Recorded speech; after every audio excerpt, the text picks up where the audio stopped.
नमस्ते। ध्यान योग हमने देखा और अपनी बुद्धि के अनुसार उसको समझने का प्रयास किया कि जीवन में उसको कैसे उतारा जाए, क्या किया जाए। और जैसा कि कई लोगों की इच्छा थी, मैम, रिकॉर्डिंग होगा तो हम निकल जाते हैं। उससे कोई दिक्कत तो नहीं है?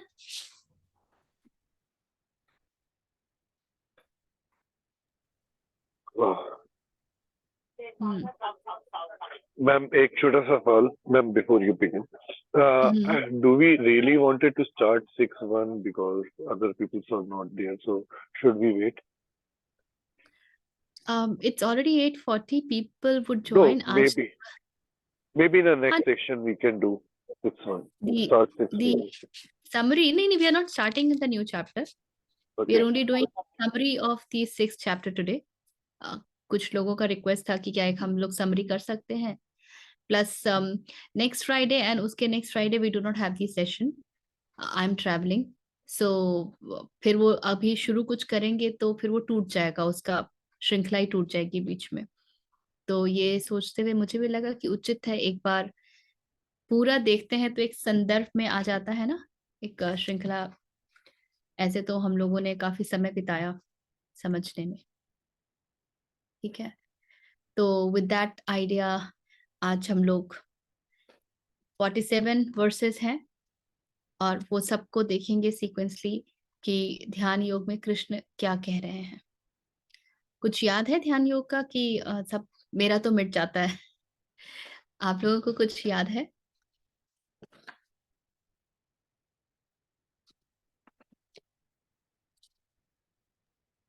चलिए ठीक है। तो आरंभ किया था कृष्ण ने, तो उन्होंने शुरुआत ही की थी कर्म योग से, जो पीछे 5वें तक हम देख रहे थे। और उन्होंने बताते हैं कृष्ण अर्जुन को कि जो अपने कार्य को किसी भी इच्छा कामना के बिना पूर्ण करता है, सभी उसी को आप कर्मयोगी कह सकते हैं, क्योंकि उसने जब कामना नहीं है तो कामना नहीं होने से काम भी नहीं है। When there is no desire of fruit, then this exactly is what he is calling as inaction or renunciation of action. So that doesn't mean कि कार्य नहीं हो रहा है, कार्य तो हो रहा है किंतु कामना नहीं है, कार्य करने की कोई पीछे मंशा नहीं है कि इस कारण किया जाए। और वहां से आगे बढ़ते हैं और वो अगले इसमें बताते हैं कि कर्म, ऐसा कर्म जिसमें मंशा नहीं है, ये कैसे संभव है? तो उसके लिए उन्होंने जो हमें सूत्र दिया वो है कि आपकी जो संकल्प होते हैं कि मैं ये करूंगा, जो हम जैसे हम गोल बनाते हैं ना, लक्ष्य कि ऐसा करना है वैसा करना है, so that has to be forsaken, that has to be given up. जहां हमने लक्ष्य बनाया तो हमने कहा कि मुझे कहाँ जाना है ये तय है, तो मोटा मोटी मार्ग ऐसे या वैसे जाएगा। अब जीवन जो कुछ भी हमको देता है समक्ष, उसके ऊपर हमारा ध्यान नहीं जा पाएगा और हम लक्ष्य से बाधित हो जाएंगे। दूसरी बात यह है कि ये लक्ष्य जो है हमारा, वो पूर्णतया भौतिक होता है। दिस इज अ मटीरियल गोल। ये लक्ष्य संसार में हमको इसलिए और ज्यादा घुसेड़ देता है। हम संसार के चक्र से बाहर निकलने की जगह उसमें और ज्यादा धंसते जाते हैं। इसीलिए ऐसे लक्ष्य को, ऐसे संकल्प को, ऐसी इच्छा को उसका अम, उसे स्वाहा करना होगा, उसका उसे तिरोहित करना होगा। इसके आगे कृष्ण कहते हैं कि जो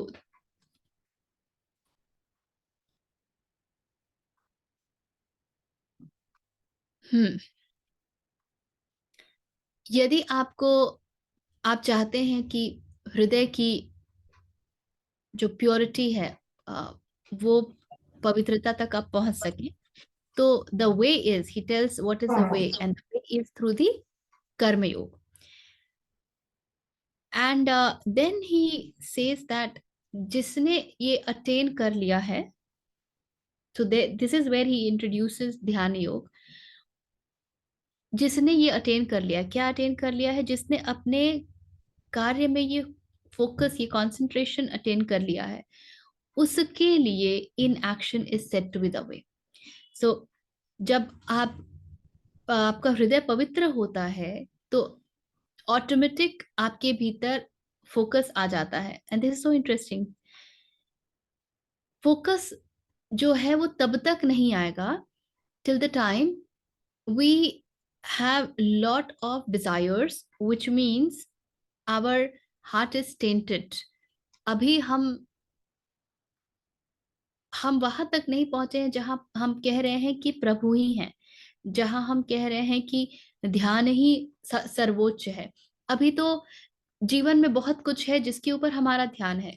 तो ये हर वो चीज जिसके ऊपर हमारा ध्यान है, वो सब एक तरह से हमारे हृदय पर, दे आर लाइक मार्क्स.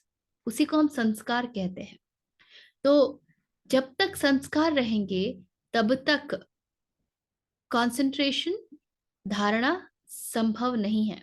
तो धारणा की प्रक्रिया में ही जो संस्कार है उसका विगलन होता है. बोलिए अभिषेक जी. क्या हम गोल्स को वृत्ति के साथ लिंक कर सकते हैं? बिल्कुल कर सकते हैं, क्योंकि वृत्ति नहीं होगी तो आप लक्ष्य निर्धारित नहीं करेंगे. वृत्ति आपको कामनाएं देती है.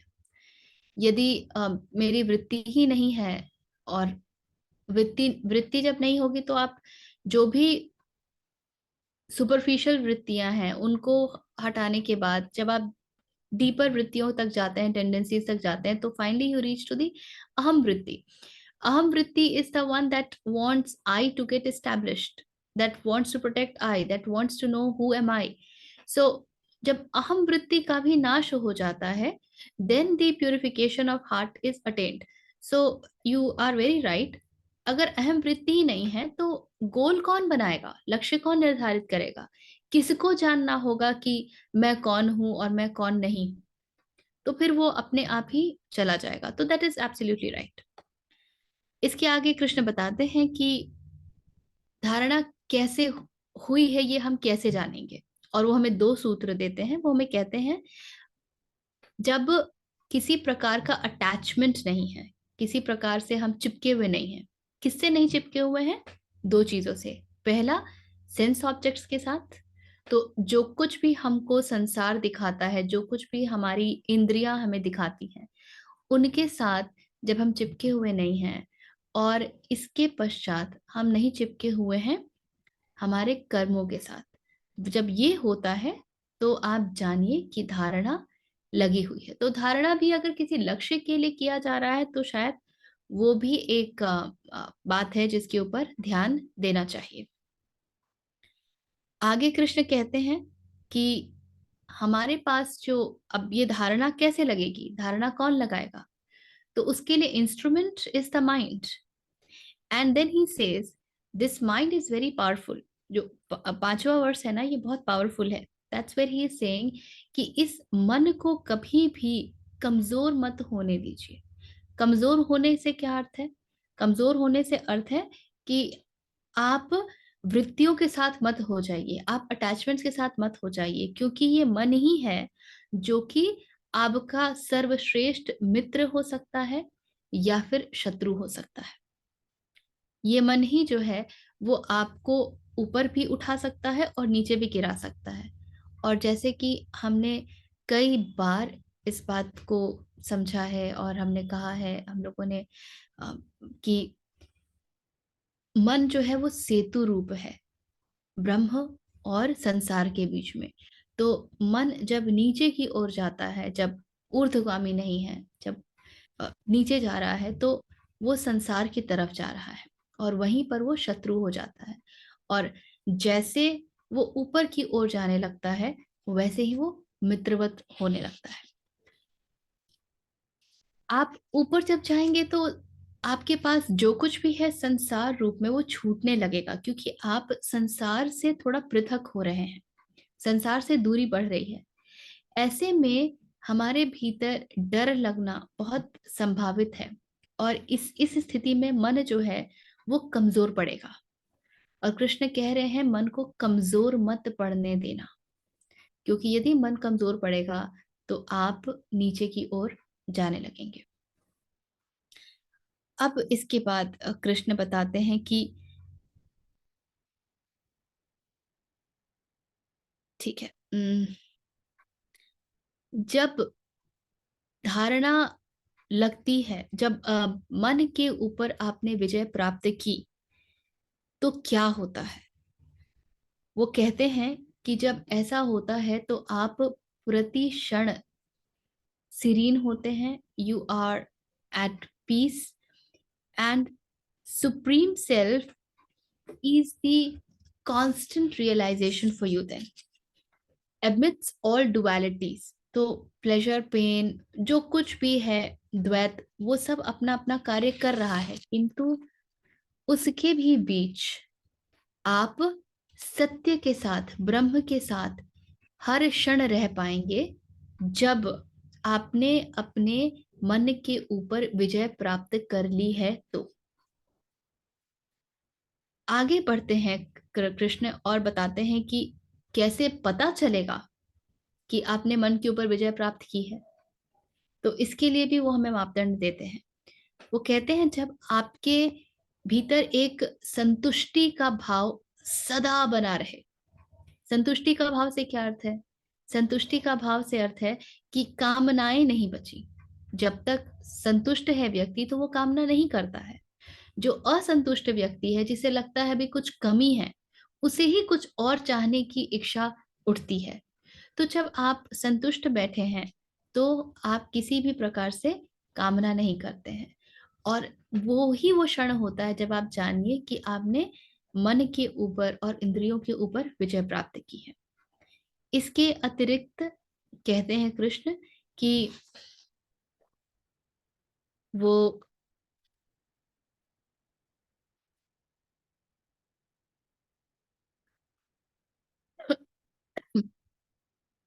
किसी भी प्रकार से परिवर्तन is changeless, he saying sorry.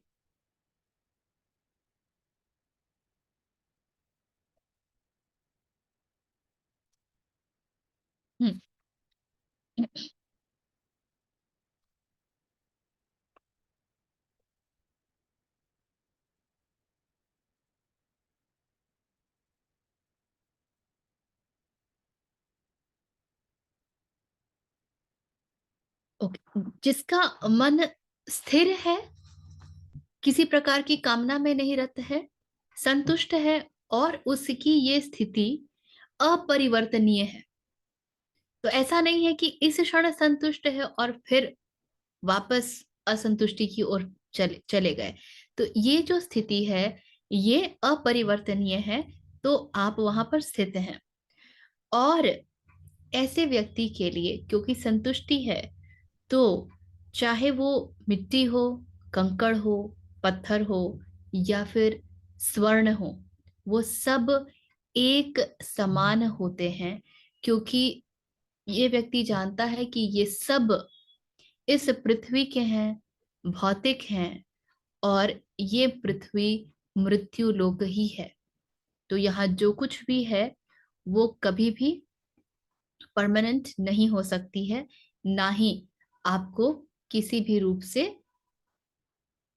प्रेम, शांति, ऐसा कोई भी अनुभव दे सकती है। तो यदि ऐसा हो रहा है तो आप जानिए कि मन के ऊपर जीत स्थापित हुई है। इसके आगे कहते हैं कृष्ण 9वें श्लोक में कि ऐसा व्यक्ति जो, एक तो अब भौतिक सब चीजें बिल्कुल एक सी हो गई, इसके बाद जो अलग अलग कोटि में रखे हमारे लोग हैं, जैसे मित्र हैं, जैसे व्यावसायिक व्यक्ति है, या शुभचिंतक है, या फिर दुश्मन है, शत्रु है, या फिर वो जिसे कोई अर्थ नहीं है, हर प्रकार के लोग, उनके अब आपके लिए एक समान है। एक समान से क्या अर्थ है? एक समान से अर्थ ये थोड़ी है कि मुझे ये नहीं समझ आ रहा है कि वो क्या कर रहा है, किस मनुष्य से कर रहा है।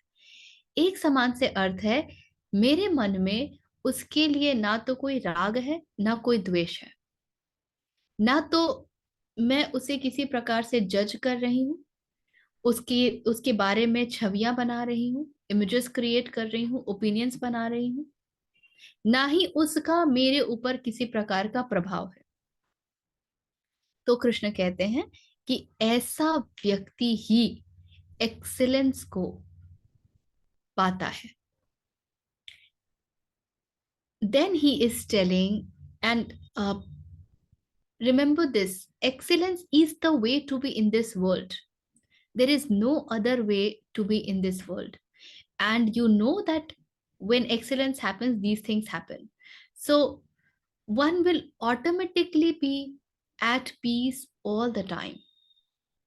Further, कृष्ण में बताते हैं कि यहाँ तक हम पहुंचे कैसे, और इस पहुंचने का जो सूत्र है वो है कि आप लगातार अभ्यास करें।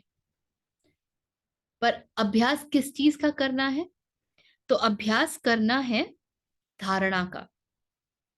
और फिर वो पूरा सूत्र बताते हैं कि अभ्यास करने की प्रक्रिया क्या होगी, किस प्रकार से अभ्यास करना है, जिसमें वो बताते हैं कि सबसे पहले he asks you to be in solitude.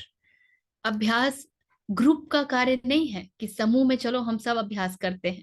जैसे हम कहते हैं ना, चलो प्रोग्राम बनाते हैं, अगर हमको तीर्थ स्थल भी जाना है तो साथ में कोई चाहिए, यदि कोई धाम भी जाना है तो साथ में कोई चाहिए। यहाँ कृष्ण कह रहे हैं बिल्कुल अकेले। यदि आपको कोई चाहिए तो आपके मन में कृष्ण नहीं हो सकते।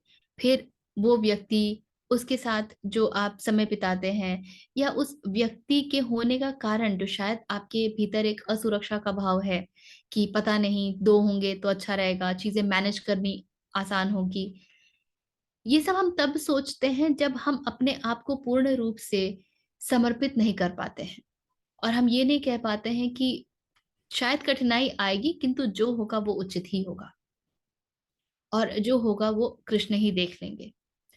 तो ये हम नहीं कह पाते हैं, इसलिए हमको लोग चाहिए होते हैं यात्रा में। तो और ये बहुत हम हमारी बड़ी सिंपल सी सिंपल सा बिहेवियर पैटर्न है। जब हम हर क्षण कुछ भी करते हैं तो हमको साथ में लोग चाहिए होते हैं।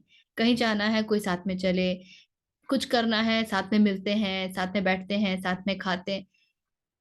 आप मिलिए, अवश्य मिलिए, not because we want to do something together, but because I am flowing so much that I would love to share. ये कारण ही दोनों बिल्कुल अलग है। तो कैसे धारणा लेनी है? तो पहली चीज जो कहते हैं कृष्ण वो है सॉलिट्यूड और एकांत। फिर कहते हैं कि मन और शरीर दोनों को अब आप इतना ज्यादा अहमियत नहीं दे सकते हैं। सो subdue both and subdue from hope and position. So 1 second, 10th है ना? Okay, so one has to B free from hope and position. ना तो ये धारणा के अभ्यास के समय कोई इच्छा है कि मैं इसलिए धारणा की तरफ उन्मुख हूं, तो भी गड़बड़ है।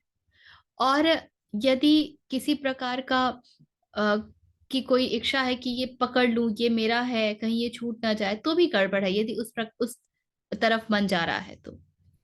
और फिर कहते हैं कृष्ण कि अभ्यास जो आप निरंतर करेंगे उसका तरीका क्या है। तो एक ध्यान करने की विधि बताते हैं, जहां वो कहते हैं कि it has to be a clean spot, ना तो ज्यादा ऊंचा ना तो ज्यादा नीचा, और हमने काफी एट लेंथ ये सब कुछ डिस्कस किया था।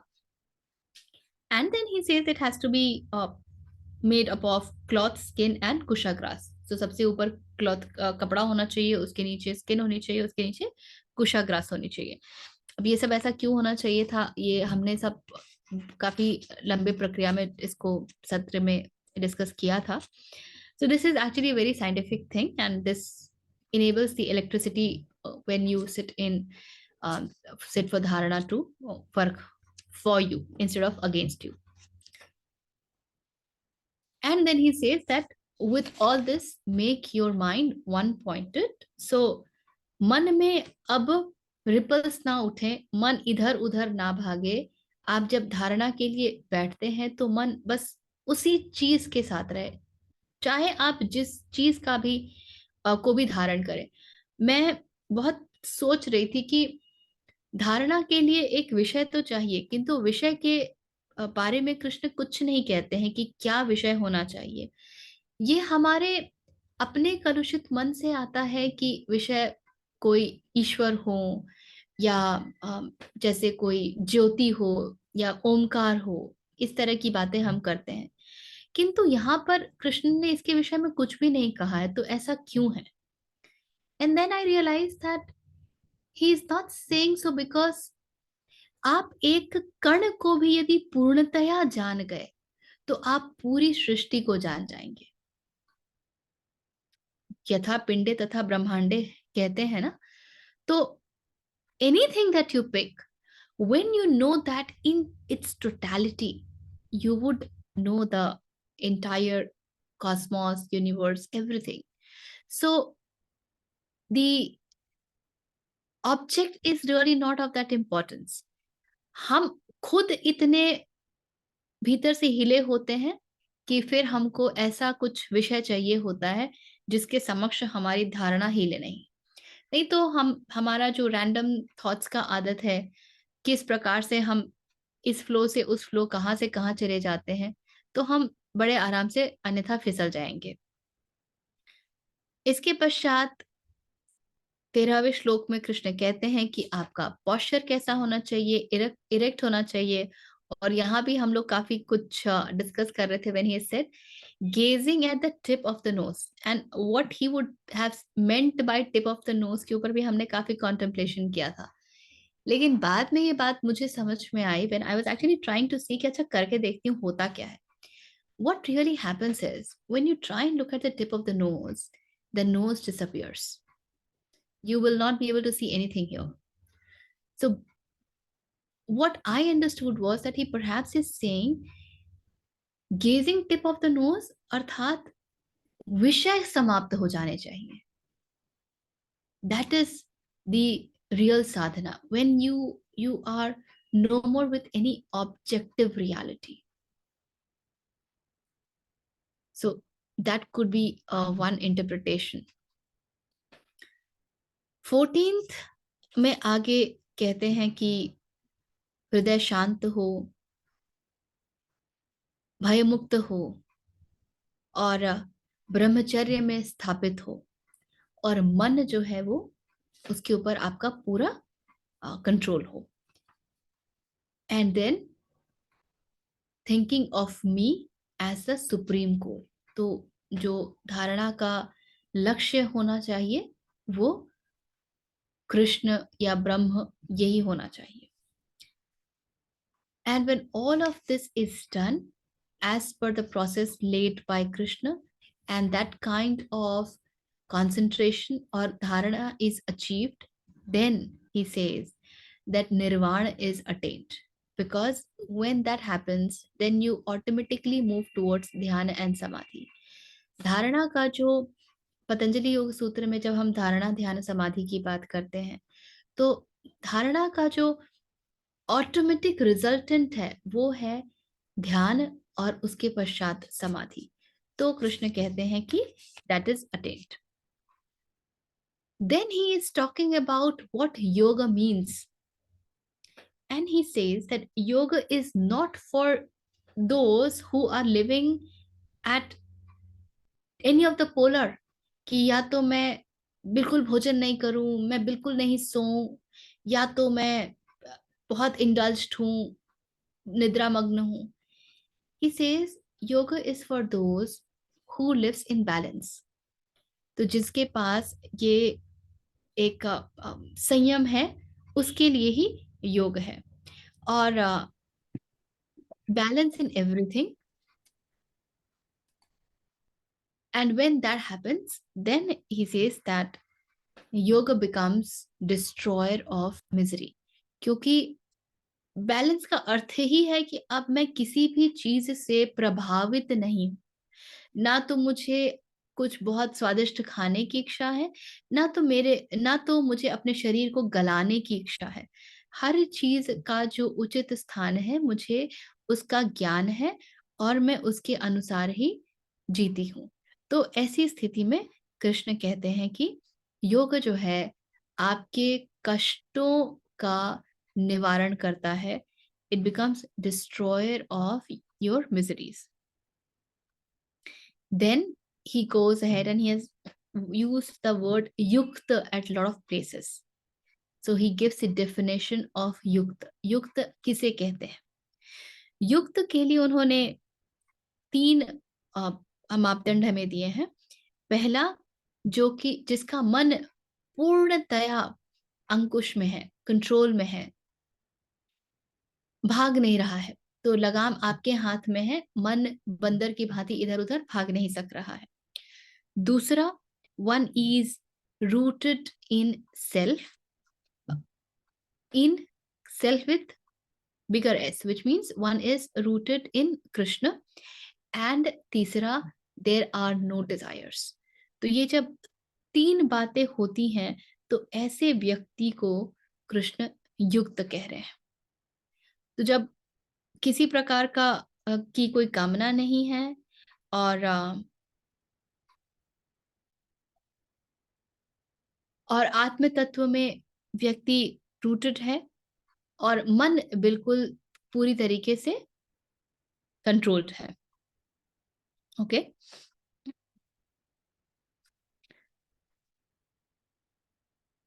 इसके बाद इसको ये और आगे कृष्ण लेके जाते हैं। ही इलैबोरेट्स ऑन युक्त a little more and he says such a person, जिसको कि हम योगी कहते हैं, वो उस प्रकार के ज्योति की भांति है, लैंप की भांति है, जिसको कि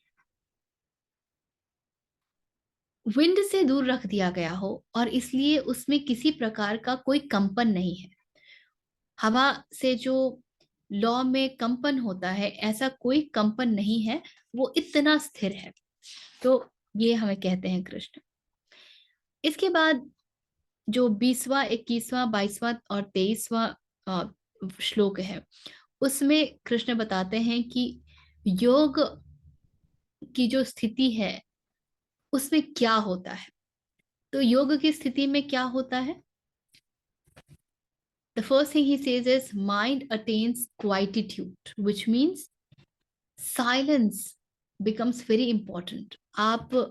आपके भीतर बाहर साइलेंस सिर्फ शब्दों से नहीं है, आपका पूरा होना, आपका पूरा अस्तित्व एक मौन को दर्शाता है। तो इसका अर्थ बहुत सीधा सा है कि सारे कंपन खत्म हो गए हैं, हर प्रकार की रिपल्स जो है, जो उठती रहती थी, वो सब समाप्त हो गई हैं।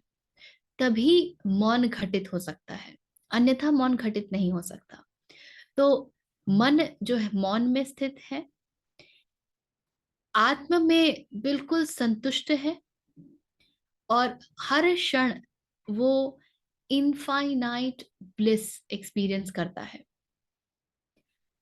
जितेंद्रिय है, इंद्रियों के आगे निकल चुका है। And it is perceived by purified intellect, not the intellect of the world. And then he says, जब ये सब कुछ हो जाता है तो ऐसा व्यक्ति योग को सबसे ज्यादा सर्वश्रेष्ठ महत्व देता है और कुछ भी उसके समक्ष आ जाए वो सब गौण होते हैं, योग ही सर्वश्रेष्ठ होता है।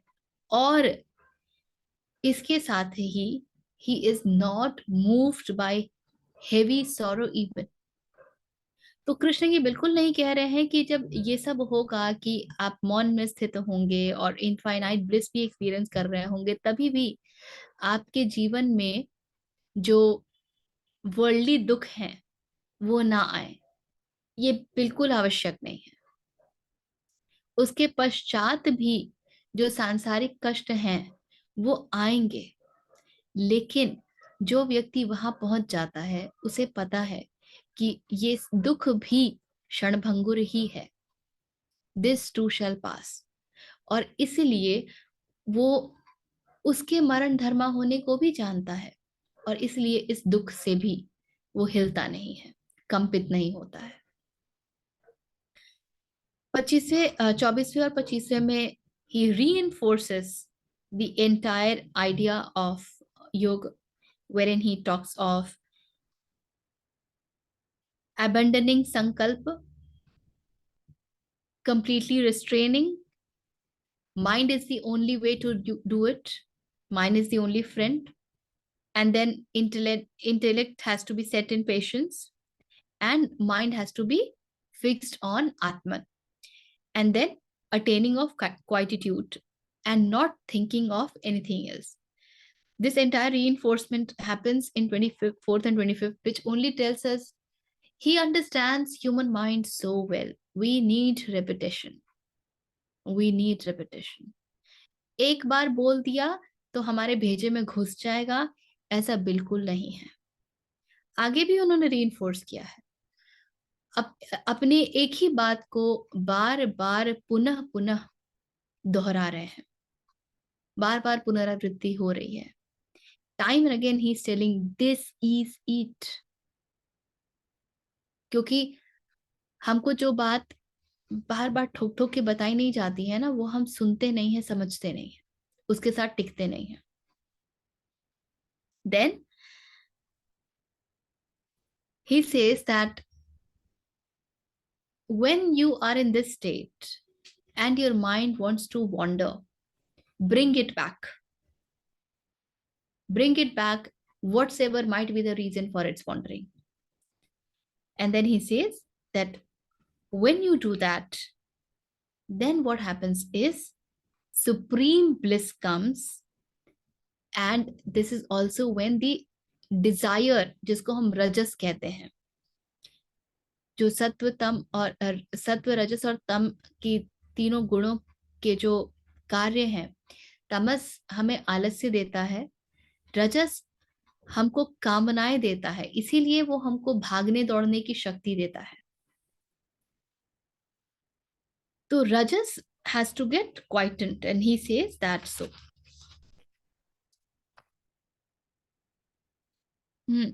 With passions quietened. Shanta rajasam. So rajas has to be silent. And when rajas is quietened, then such a person he calls as पाप रहित. तो रजस का होना ही पाप का होना है, रजस का होना ही पाप का होना है। इसके आगे he is again reinforcing that one has to be free from taint and then attain infinite bliss. Then he says when such is the state, जब योगी की ऐसी स्थिति होती है तब वो स्वयं को सब में और सबको स्वयं में देखता है। सबको स्वयं में देख पाने के लिए मुझे अपने पूर्ण होने का भान होना चाहिए। जब तक अपनी पूर्णता का भान नहीं है, जब तक हमें ये लगता है कि हम अधूरे हैं, हमें कटे छटे हैं, कुछ पाने की इच्छा है, तब तक ये स्थिति हमें कभी नहीं मिल सकती है। कौन सी स्थिति? पाप रहित होना और infinite bliss. So one is able to see self in everything and everything in self. And for such a person, Krishna says कि कुछ भी हो जाए किसी भी रूप में, वो मुझसे कभी अलग नहीं होता, ना ही मैं उससे अलग होता हूं। So when you are in this state, you are with Krishna every moment. Further, he talks of how you should look at pleasure and pain for others. तो जब कोई सेपरेशन नहीं है तो उसका एक रिजल्ट भी ये होगा कि आप अपने लिए प्लेजर और पेन को जिस तरीके से जज करते हैं, दूसरों के लिए भी ठीक उसी प्रकार से आप देखेंगे। आप ये नहीं कहेंगे कि उसके लिए भिन्न है और मेरे लिए भिन्न है। इसका एक अर्थ ये भी है कि जब आप स्थित हैं कृष्ण में, कृष्ण प्रतिक्षण आपके साथ हैं, आपको सब में स्वयं और सब में स्वयं का भान है, तो आपको ये भी पता है कि ये जो प्लेजर और पेन की कहानी है, ये फसाड है, इल्यूशन है, माया है। तो दूसरे के प्लेजर और पेन भी आपको मूव नहीं कर सकते। आपको ये भी पता होगा कि उसका भी जो एक्सपीरियंस है सुख और दुख का, वो भी माया जनित ही है। लेकिन प्रश्न ये है कि क्या आप उसको पुनः डिसमिस कर देंगे?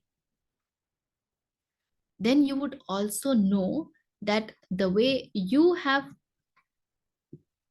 taken a journey, आपने एक यात्रा ली है और आप यहाँ तक पहुंचे हैं जहां पर आप इसके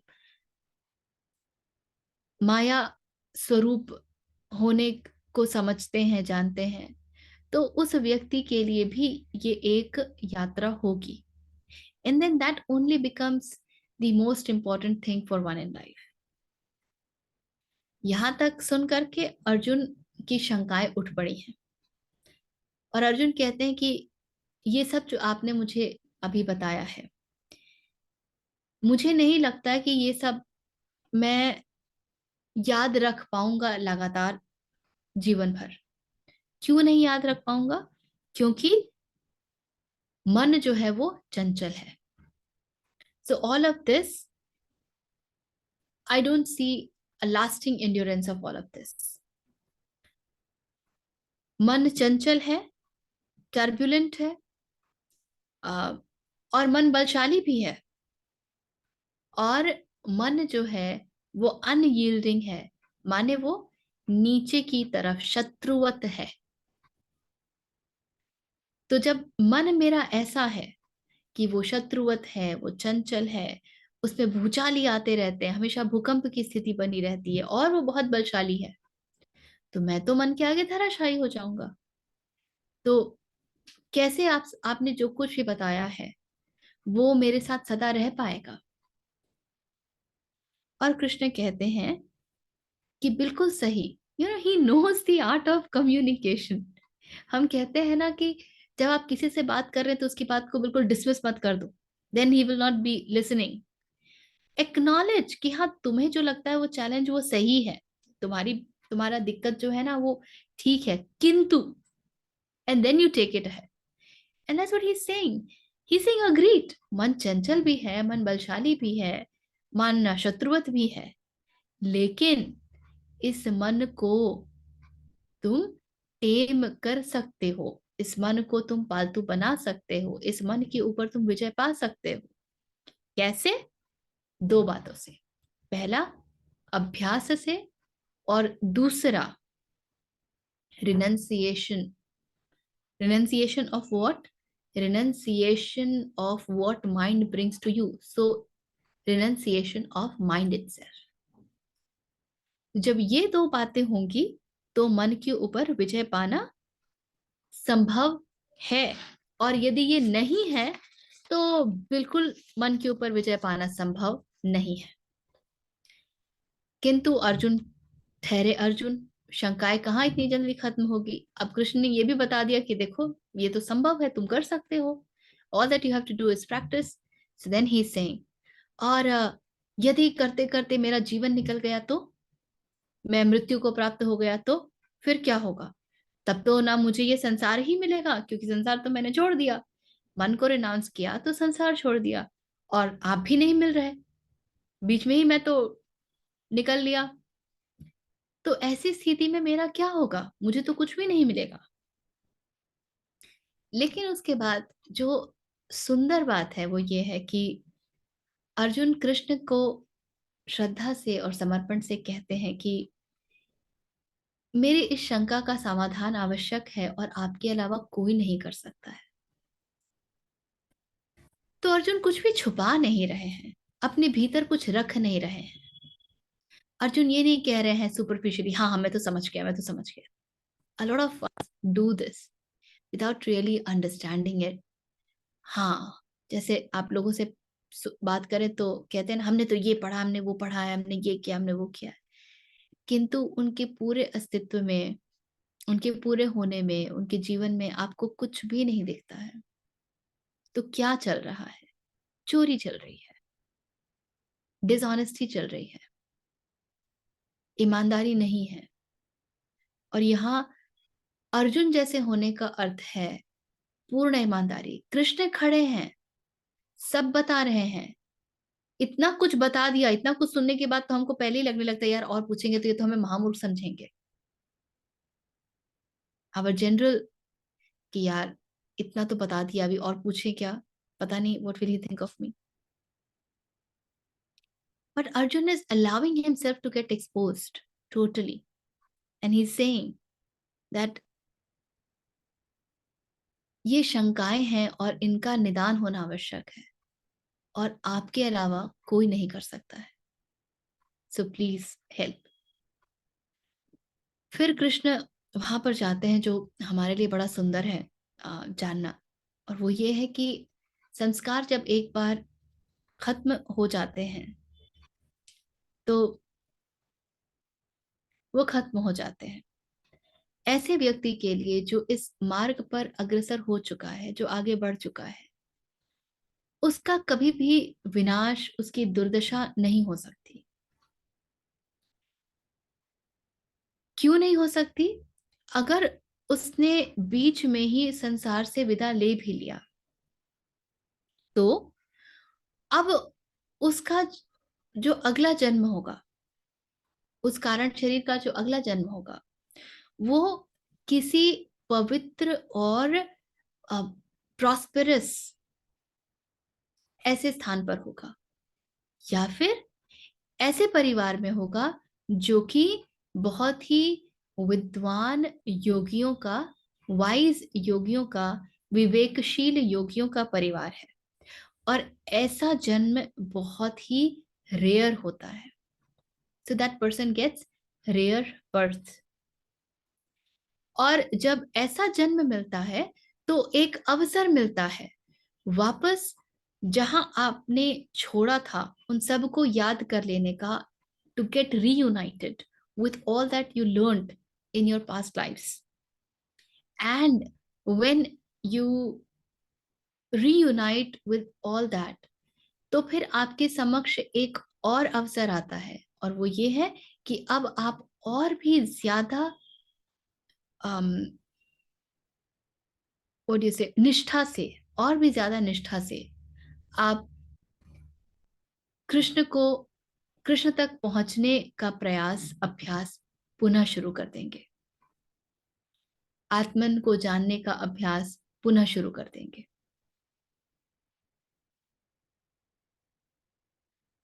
तो आपके जो थोड़े मोड़े संस्कार बचे हुए हैं उसके पश्चात भी आपको इस प्रकार का जन्म मिलेगा ही मिलेगा, और तब आप पूर्ण तरीके से योग युक्त होने के लिए प्रयास कर पाएंगे और करेंगे।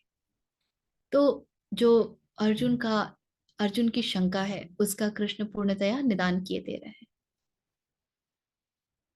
और इसके बाद आखिरी दो सूत्र हैं ध्यान योग के। 46वें में कहते हैं कृष्ण की योग जो है वो श्रेष्ठ है तीन चीजों से। जो योगी है वो श्रेष्ठ है किससे? पहला तपस्वियों से। क्यों? क्योंकि तपस्वी जो है उसका सारा कार्य एक्सटर्नल है, उसके भीतर क्या चल रहा है वो नहीं पता चलता है। बस ऊपर से देख के लगता है कि अरे ये तो एक पैर पे खड़ा तपस्या कर रहा है और ये, इसने ये सब कुछ त्याग दिया है और तपस्या कर रहा है। तो वो किस चीज को गला रहा है? तो जो योगी होता है, जिसने अपने मन पर विजय प्राप्त कर ली है, जो अपने मन से आगे चला गया है, जो आनंद में स्थापित है, जो पूर्णता में स्थापित है, इनफाइनाइट ब्लिस में स्थापित है, वो ऐसे तपस्वियों से श्रेष्ठ है, वो ज्ञानियों से श्रेष्ठ है, जिन्होंने बहुत सारा शास्त्रों का ज्ञान अर्जित किया है। क्योंकि ज्ञान जब तक जीवन में नहीं उतरा है और सिर्फ सिर्फ आपके लिए गाल बजाने का कार्य करता है, तब तक वो निरर्थक है। और तीसरा, वो श्रेष्ठ है कर्म कांडियों से, जिन्होंने बहुत वेद वगैरह पढ़ रखे हैं और उसके अनुसार कर्म कांड में लगे हुए हैं।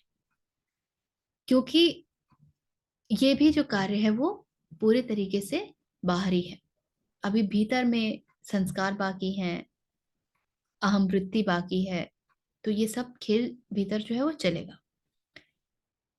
और जो आखिरी श्लोक है उसमें कृष्ण सबसे उच्च बात कहते हैं। वो कहते हैं कि सिर्फ योगी होना ही पर्याप्त नहीं है, ऐसे सभी योगियों में भी वो योगी जो मुझ में श्रद्धा रखता है और मुझ में विलीन होता है, वो ही मुझे सबसे प्रिय है। तो जब जो कुछ भी कृष्ण बता रहे हैं उसका पालन करते हुए आप बस पालन करते हैं और आपकी कोई श्रद्धा नहीं है कृष्ण में, then this all of this becomes mechanical, then all of this is just mere some work that you have taken to do, कि प्रैक्टिस करना है, धारणा में बैठना है, फोकस रहना है, but you will not be able to attain that। तो जो श्रद्धा कृष्ण में रखता है वो ही कृष्ण को सबसे प्रिय है। दिस वाज चैप्टर 6 अध्याय 6 ध्यान योग इन अ नटशेल।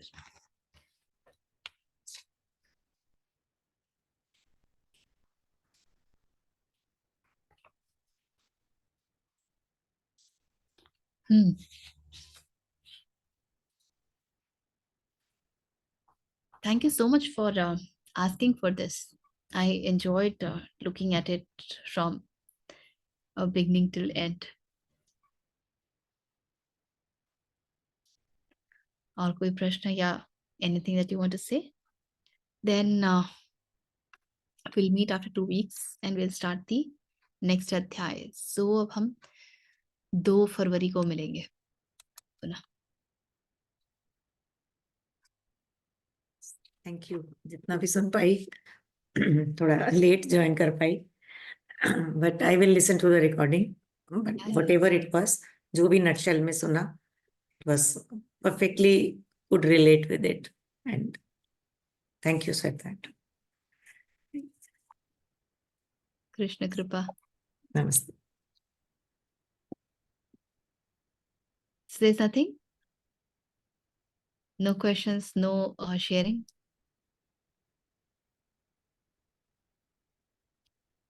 चलिए फिर आज तो एकदम समयबद्ध होकर के हम लोग समाप्त करने जा रहे हैं। ठीक है, then let's sit straight and close your eyes. If you know, you can chant along with or just be. Om Purnamadah Purnamidam Purnat Purnamudachyate Purnasya Purnamadaya Purnameva Avashishyate।